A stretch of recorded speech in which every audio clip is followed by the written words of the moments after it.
This is the concierge, sir. Hello, everybody, and welcome back to Concierge Confidential. I'm your host, Brian Ortega, and is today's episode. This is where I don't have a topic. Well, I didn't have a topic, but then I went through some of the DMs, which really appreciate it, guys. And I always want to answer these, and sometimes I read them, and then I'm out, and I just kind of forget to answer, and they need a little bit more digging. But I did find one from this guy named Max. Thank you, Max, for listening to the podcast. Really appreciate it. And good thing for you is, I know you actually asked me about an upcoming trip a while ago, and I'm just getting around to it, so I really apologize about that. But the good thing for you is that the questions that you asked are all things that you can listen to this episode and actually plan before the time you come to Vegas. So he's actually coming to Vegas on Easter, which I believe is in April. I think that's when it is, yeah. So we're going to be doing an oldie but goodie. We're going to be planning his trip for Las Vegas. So typically how this usually works is, especially if you've been here a while, you know how it goes, but I'll actually go through, I sometimes ask you questions in the Instagram message and then try to come back with a better answer. Well, this one, I feel like I can kind of get through it. He gave me a lot of good information from the beginning, which was good. So for those of you out there, I'll explain kind of like what his goal is and then what he's trying to do, sort of the demographic makeup of his group, in mostly just ages. That's really what it is. Ages, male, female, who they're here with, kind of, just to give you a general sense of like, you know, the makeup of the group, and then give my recommendation from there as well. So really excited to do one of these. I haven't done one in a while, but I think I still got it. So we're going to be diving into that coming up next. Okay, guys, so we're going to jump into the episode. Before I get into Max's itinerary, I actually just want to sort of, it's so fun, like when you go out and you sort of experience like what you wanted to experience. So I dressed up really nice the other day. By the way, I'm really getting into wine. I'm going to be intolerable to people for a while about this whole wine obsession that I have, because I've not drank wine ever. But then I started kind of getting into it, and now I want to share with everybody that I'm out there, and I don't know anything. Could you imagine knowing a lot about wine? I think it's just kindred spirits. But I went out, and then I was like dressed up, and there's the bartender that I like at the place that I go to. I asked for a cocktail. She didn't know how to make it, so I was able to just say like, yeah, I want it. You know, it's with this. It's half this, with a this. And it was awesome. So it was a Godfather, great cocktail. Anyways, that didn't need to go that long. But let's jump into Max's itinerary, okay? So Max is coming to Vegas for his birthday. It's going to be him, his girlfriend, his siblings, and their significant others, and then his parents. So he needs to figure out a place to dine for, 8 to 12 people, depending, and which is, pretty normal. Like that's not normal, but that's the average size of like a large group. And you're right on the edge of having to fill out, credit card authorization forms, which nobody wants to do that. And also he's wanting to know like good recommendations for fun things to do for his birthday weekend and dinner reservations, steakhouses, that kind of thing. So I'm going to go ahead and give him some recs of what to do.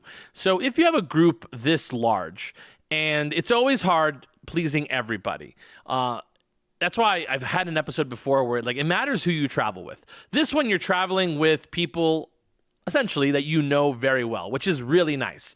When you go with a lot of different people you don't really know, it can sometimes be one of the hardest things to do. But a couple of things that you have to understand when you go with a group this size is, what is your overall goal? Are you trying to just gamble the entire time, which is a very expensive proposition? Gambling doesn't really need to be planned. I've done it where I plan like, this is like, I did an itinerary for a bachelor party where it's like, this is gambling time. And the thing is like, people who want to gamble are going to gamble whenever they want. They'll find minutes to do it.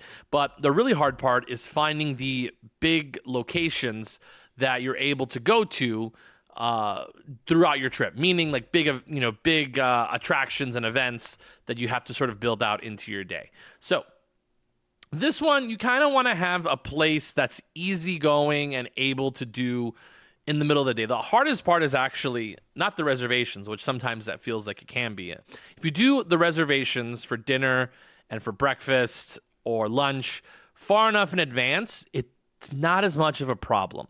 But it is like when you get closer to the dates, like when you get like a week out for a group of 8 people to dine somewhere is sometimes very difficult to put together. But it's also just figuring out what to do during the daytime. Like, what am I going to do and hang out and, this kind of thing. Sometimes it's good with a group of this size, especially like a lot of them are couples, to kind of let people go do whatever they want to do, like on their own.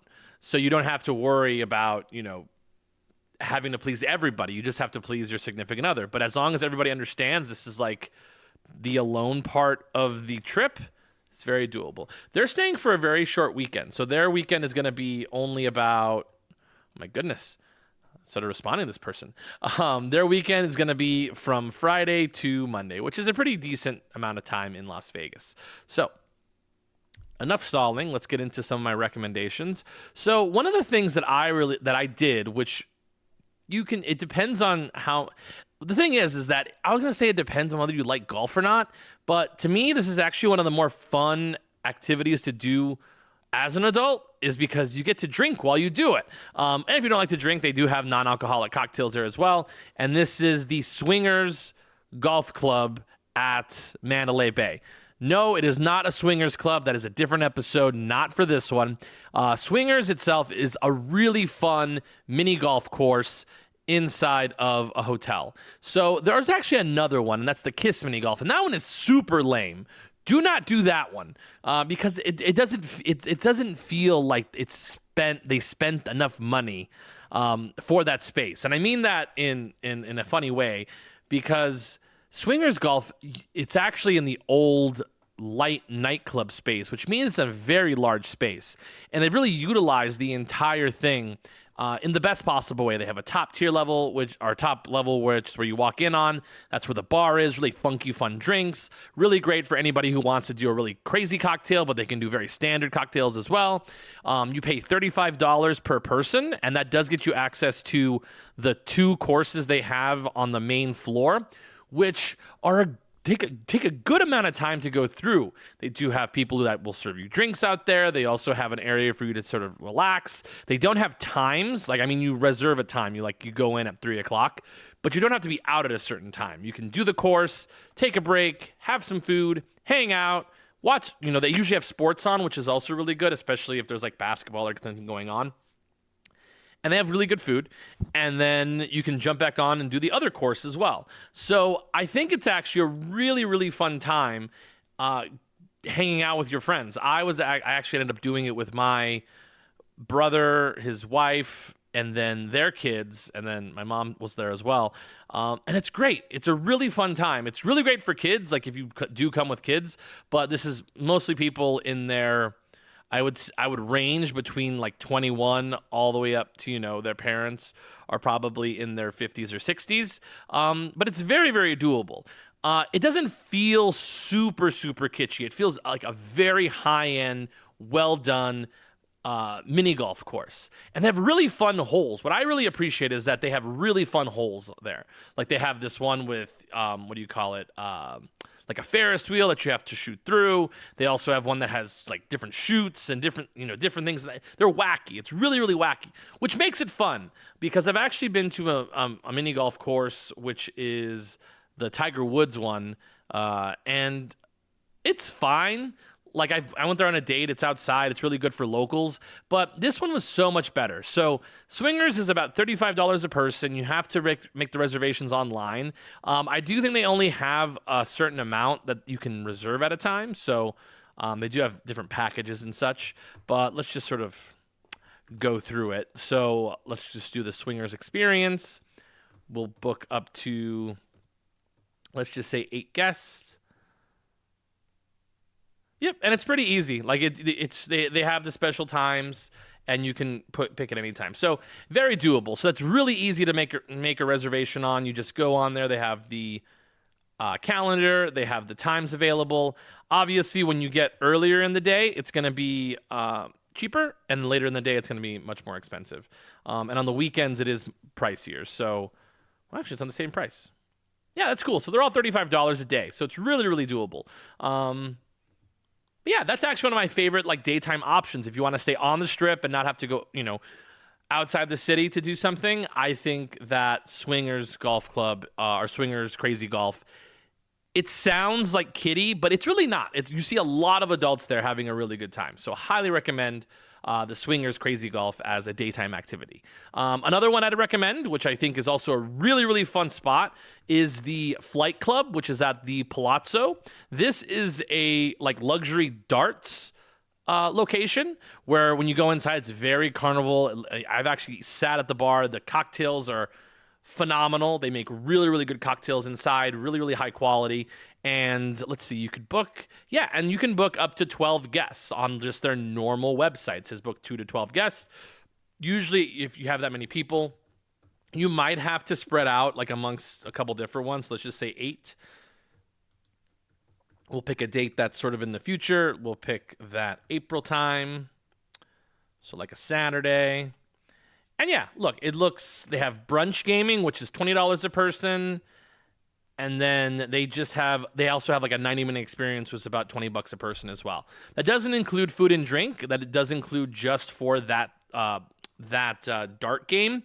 But check it out. I think it's really, really well done. I've been in there a couple of times. Great for groups. You could be kind of as loud as you want. They have its own little space, a place to sit. It's sort of like Topgolf, but for darts. And I think they do a really good job in there. They have really good food as well. Kind of like a lot of bites. Feels like kind of luxury. And if you go to the bar, and towards the inside, looks like the carousel or a carousel. There's actually windows that look out. And it is beautiful to look out onto Las Vegas Boulevard. You see the wind. Beautiful, beautiful, beautiful, beautiful space. So highly recommend that. The Flight Club at the Palazzo. Another couple of things that I want to recommend. This one may depend on how much your parents want to go there, but I know that I've gone with my brother, I've gone with my cousin, I've gone with a group of friends, and I'm not high on this place to go by yourself, but the barbershop at the Cosmopolitan is a great late night spot. Like, let's just say you guys went to dinner and you guys want to hang out and party, but you don't want to be like in a nightclub like Excess or Live, which if you want to do that, totally fine. Awesome. But you want to be in a place where, because you're already there with your significant others, you're not really looking for anybody else who is single, which that's very much like a more nightclubby thing to do. Highly recommend, if you like live music, the barbershop at the Cosmopolitan. Sometimes there's a little bit of a line, which is kind of annoying, but I highly recommend it, especially if you're trying to like let your hair down, let loose. It does get quite packed in there, so just understand that it does get very busy. You could get a table if you wanted to, especially being your birthday. I think their rates are between like $1,500 and $2,000. If you want to rent a table, it could be a little bit lower than that, but I'm giving you the higher number just so you don't get surprised. But that is an option, especially if you guys want to have a space where you can sit down. I think that's a really good spot. I don't like their household fashion inside of the barbershop. I, order specific old fashions because then they have to make it, or things in particular, but be careful with the drinks there. They are very, very strong. But the barbershop's fun. You actually walk through Cosmopolitan. You're going to see the big giant box right by the exit and entrance. And you go through the barbershop, and then they're going to knock on the door for you. They'll slide it open, and then boom, you're into the barbershop. Some people love like calling it a speakeasy, which I guess it is, but very performatively. But once you get inside, it doesn't matter. But live music, a lot of times they can play any songs that you want. Like they can take requests. They're very, very good inside of the barbershop. If you are still into speakeasies, a couple other good ones just to recommend, because people love speakeasies. It's really one of those things where, I'm not gonna lie, it used to be way cooler when we didn't have so many, but now that we have so many, it is a little bit overkill. But there is a couple other good ones. I would say for your group size, the Lodge is really fun. The Lodge sometimes gets backed up with a line, which is it's in the back of the hotel at the Cosmopolitan next to Wicked Spoon. And it's a much bigger space. It's much easier to get in, talk to everybody in your group. I really hate when there is a line, so I'm half-heartedly recommending it, because if you get all the way back there and there's a long line, it's going to take forever for you guys to get in. I hate making people wait to get into a lounge. I love Ghost Donkey. Ghost Donkey is my favorite, but it's a little hard for a larger group. Like a group of 8 to 12 people is tough. And they only do tequila and mezcal, but they do have usually one whiskey behind the bar and one vodka behind the bar. But that can sometimes be tough with a larger group of this size. Although I took my parents there one time and they loved it. They thought it was like the coolest thing ever. I would have to say that speakeasies for people over the age of 40, they love them. They freak out over them. Me, they're fine. Because some of them are great and some of them are meh. If you are also really into rock, they have Rock and Row, which is another very rock-focused speakeasy at Caesar's Palace. Which Caesar's you have to basically go. How do we get there? So you have to go to the main part of the casino, and then there's this old place used to be called Cleopatra's, but it's not there anymore. It's now this like caviar bar. But in the back, where there's a big giant painting, which there's a hostess usually standing there, that is the door to the speakeasy where you go in the back. Very loud music, but if you want to have a good time and you like rock music, that's a good spot as well. They do serve, I think they do serve caviar on the inside. A lot of martinis. It's kind of like their vibe, very like Russian caviar house with rock music. Not my vibe. I've been there once. It's fine. It's just fine. So I've gone over a couple of the lounges. What other lounges can I recommend? I do like Electra. Electras are really fun, like middle-aged. I'm 33, so I guess I count in that. But my middle brother, loves going there. They play hip-hop music, if that's your thing.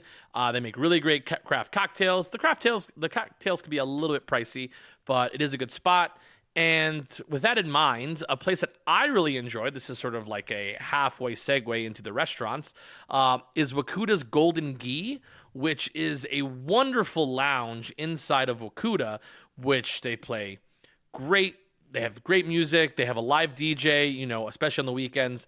They make really fantastic craft cocktails. They do serve the full menu from Wakuta, but it is like a really fun space where you can make reservations, obviously, but it does feel very quaint and intimate and great for couples because it's sort of the way that it's constructed. Really know how to do it. So highly recommend Wakuta if you're, the Golden Ghee at Wakuta. If you're trying to sort of have like a cool, like late night spot or even to get the night going, it's a great pregame spot to hang out at before you go someplace else, or maybe that's the place you want to hang out all night. I don't think everybody's going to hang out there all night, but I do think it's going to be like a good pregame or late night nightcap spot is the Golden Ghee, which I really, really enjoy. And shout out to the hostess there. She is absolutely phenomenal. Really appreciate her helping me out every time I go in. So, sorry, I forgot her name, though. I apologize. A lot of names to remember. It's important, though, to like remember names. I actually have like a note in my notes app. I do write down names of people who I come in contact a lot with, because remembering names is the fastest way to make yourself feel like Mr. Vegas and like people know you. It's always fun. Quick sidebar, like this has nothing to do with Max's itinerary, but I was out the other night and I start up a lot of it depends how many cocktails I'm in, but I'll start a conversation with people. And this is like giving out my playbook here, but my favorite compliment to give out, I start with 2. The nails one, I love your nails, it's cool, like blah blah blah. Get into that. The number one like key is the eyebrows. If you just say like, oh my God, your eyebrows look so great. I've never met a woman that said, oh, like, ugh, thanks, I guess. That's like probably the weirdest compliment you can give out that kind of always hits. And if you want to know, my usual follow-up is like, oh, do you thread them? Do you wax them? Like, what do you do? And, 90% of women will say, oh, I pluck them myself. And they find it as like the biggest compliment. I said that the other night, and she absolutely loved. She was there with her friend, lawyer, which is very cool. I met a lot of locals like at Delilah's the other day, which was really, really fun. But But yeah, so that was really funny, that just the eyebrows thing. Anyways, back onto Max's list. Sorry, Max, we're sort of like implementing some things I wanted to share at the top that I kind of forgot. But let's kind of go back through. So you're looking for a restaurant for, 8 to 12 people. So let's talk about that. So with this many people, you definitely have to understand that a lot of steakhouses with anything more than 6 people typically make you do a credit card authorization form. But for my days working as a concierge, there's a couple of places that do take large group reservations, and sometimes the day of. They have to be bigger places, obviously. So like in terms of footprint, square footage. So depending on where you are on the strip, this does differ. But if you end up going to like Mandalay Bay, for example, they do have the strip steak, which strip steak usually does large group reservations. So that's a really good place to start, is strip steak at the Mandalay Bay.